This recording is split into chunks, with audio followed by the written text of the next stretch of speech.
Membre de l'opposition politique, notre pays vit le plus grand drame de son histoire. Le Covid-19 nous fait très mal. L'affect est général et largement partagé sur l'ensemble du territoire. Et la force de l'affect est insoutenable par nous tous. Elle nous promet une après-pandémie qui va nous replacer sur les starting blocks. Nous allons devoir repartir de zéro. Quelle charge pour un pays comme le nôtre. Ça, nous le savons tous. Et vous le savez aussi. Pourtant, nous entendons très faiblement ou même pas du tout les voix, propositions ou actions de l'opposition sur comment sortir notre pays de la crise Covid. Parlez-nous.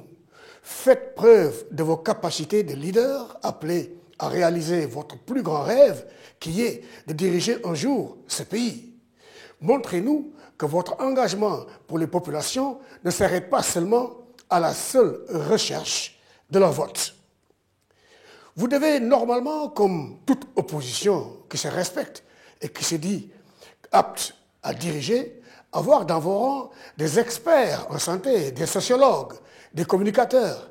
Demandez-leur alors de former des groupes stratégiques et de s'adresser aux populations pour les conseiller sur les meilleures pratiques contre la pandémie qui se développe chaque jour. Nous en avons besoin. Vous avez de l'argent dans vos caisses, mettez la main à la poche et participez aux dépenses nécessaires pour renforcer la lutte contre le Covid. Exposez-nous votre capacité de régler un problème national. Montrez-nous du neuf et faites-nous sentir le parfum d'un changement fondamental. Voilà un excellent examen de passage pour vous. Et croyez-moi, le jury constitué du peuple a les yeux bien ouverts et son verdict sera implacable.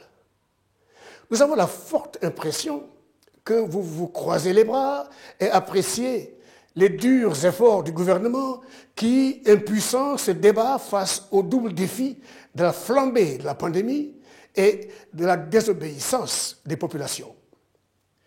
Seriez-vous en train de rire sous cape en murmurant « c'est bien fait pour le gouvernement » ? Laissez-moi vous dire que dans la plupart des pays du monde, quand le pays est menacé, lorsque c'est la vie de la nation qui est en jeu, les oppositions proposent des solutions et travaillent avec le gouvernement. Vous le savez certainement. Ou bien vous le savez, mais ce n'est pas tellement votre façon de faire. Pourtant, lorsque les observateurs de la presse libre que nous sommes fustigions les comportements du parti au pouvoir, de l'État ou même du président de la République parce qu'ils organisaient des meetings susceptibles d'enflammer la situation de la pandémie dans notre pays, vous aviez exactement fait comme le système que vous combattez. Vous aviez appelé les populations à manifester et vous vous êtes même permis de répéter les erreurs de ceux que vous combattez en leur emboîtant le pas et en faisant exactement comme eux, contribuant donc, vous aussi, à la flambée de la pandémie dans notre pays.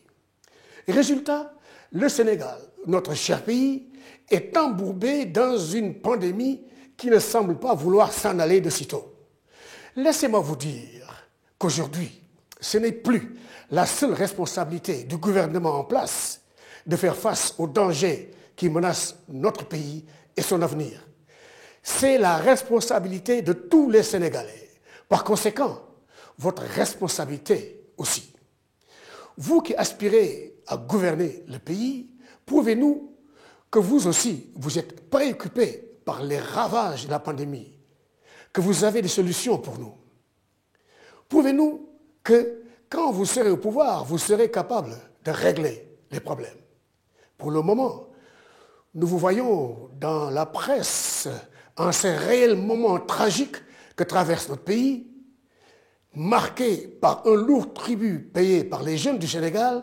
Nous voyons donc réagir contre les décisions du Conseil constitutionnel, réagir contre le code électoral, réaction légitime d'une opposition contre les décisions d'une majorité au pouvoir. Ok, vous jouez votre rôle.